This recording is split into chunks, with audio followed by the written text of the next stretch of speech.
My passport. That's all.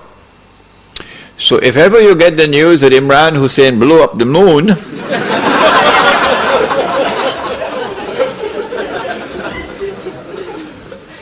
you'll understand the background.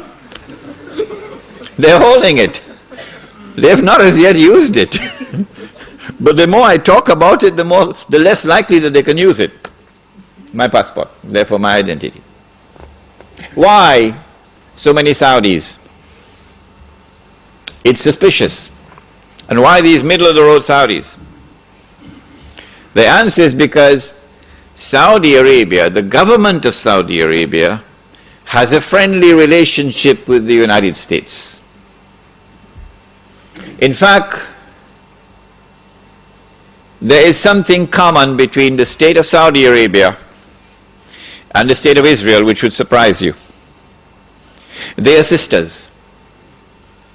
The same forces who work for the establishment of the state of Israel are the same forces who work for the establishment of the state of Saudi Arabia.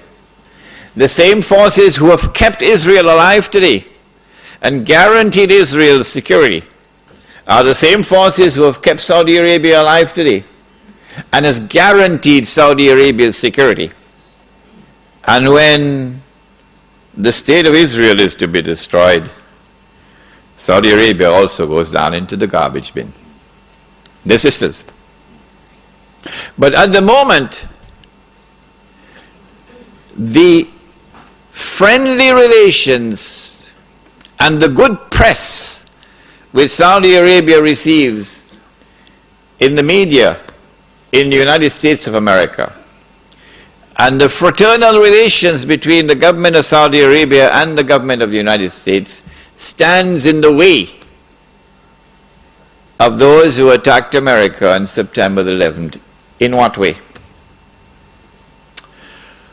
I said to you last time I was here that the United States cannot attack Iraq until a particular moment arrives.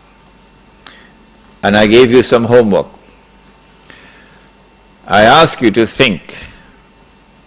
Iraq does not pose any threat to the United States. It does not pose any threat to the state of Israel. The Israelis have to be digging and digging and digging for a strategy to be able to make Iraq look threatening. So now they're coming up with all kind of fancy theories about biological weapons and weapons of mass destruction and so on. It's just dust in the eye. Well, and if Israel does not pose any threat, why all of this hullabaloo, all of this shouting from the mountaintops about attacking Iraq? And who, in military strategy, which commander-in-chief, which country which is about to wage war, which country will announce for 1 year in advance, 2 years in advance, we're going to be attacking you?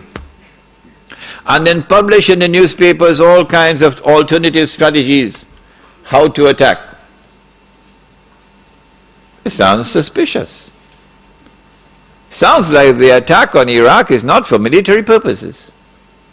Sounds like the attack on Iraq is for political purposes, so that political dividends might accrue from it. What are those political dividends? That is at the heart of the beginning of my talk tonight. I do not want to return to the lecture I gave last year, in which I began with the ruling state of Britain and identified that with the hadith, a day like a year. The hadith of Tamim ad-Dari. Are you shaking your heads? Imam? I'm going to have to repeat that lecture now? Yeah, like a day. Yeah? Yeah, like a month. A day like a year? Yeah, like a month. Okay, if you didn't hear that lecture, we don't have the time tonight to repeat it, so the tape recording is downstairs. Abu Rahman has it downstairs. The hadith is a day like a year, a day like a month, a day like a week when Dajjal is released, okay? And we identified the island of Britain with a day like a year, and how did we arrive at that? We're not going to do that tonight, because we did that already. And then a day like a year ends, and it is followed by a day like a month, and one ruling state gave way to another. Britain is no longer the ruling state in the world. The United States of America now becomes the ruling state in the world. And in the same way that there was this mysterious, puzzling, baffling relationship between the island of Britain and the Holy Land,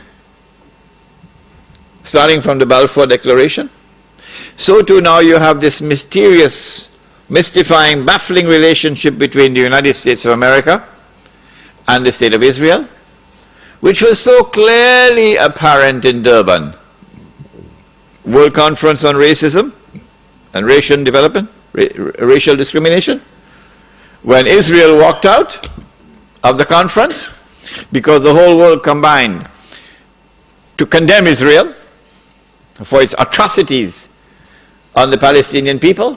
Guess who walked out with Israel, holding on to Israel's coat's tail? Uncle Sam. Uncle Sam. So this puzzling, mystifying relationship between the second ruling state and Israel. The first ruling state in Israel, Britain and Israel. The second ruling state, the United States and Israel, is explained by a day like a month. And then we said that a day which is like a month is now coming to an end. And the September 11 attack on America is in many respects a parallel to another attack which had occurred many years earlier. There's a parallel between the two. That one was in the summer of 1914, okay? The assassination of the Grand Duke Franz Ferdinand in Sarajevo. And that attack, that act of terrorism, launched the First World War, the big war. Similarly, September the 11th, the same forces at work in the summer of 1914 are the same forces now at work, September the 11th. With that attack in Sarajevo, Britain, which was the ruling state in the world, now during the First World War, has to yield to another ruling state, namely the United States of America. If you don't understand, go and read your history. Now with September the 11th, the attack is now on the United States to bring down the United States as the ruling state in the world. But in the process of bringing it down, the United States have some very important work to do for Israel. I can identify tonight two very important things that the United States has to do for Israel. There are many more, but there's no need to do more than simply two. In order for Israel to succeed the United States as a ruling state in the world, not only must the US economy collapse and the US dollar collapse, and when the US dollar collapses, it brings down the whole world of paper money with it, and if you don't believe me, just wait. Just wait. This is going to be the topic, Blacktown, Wednesday night. Do please come on Wednesday night, because that is the most important lecture of all.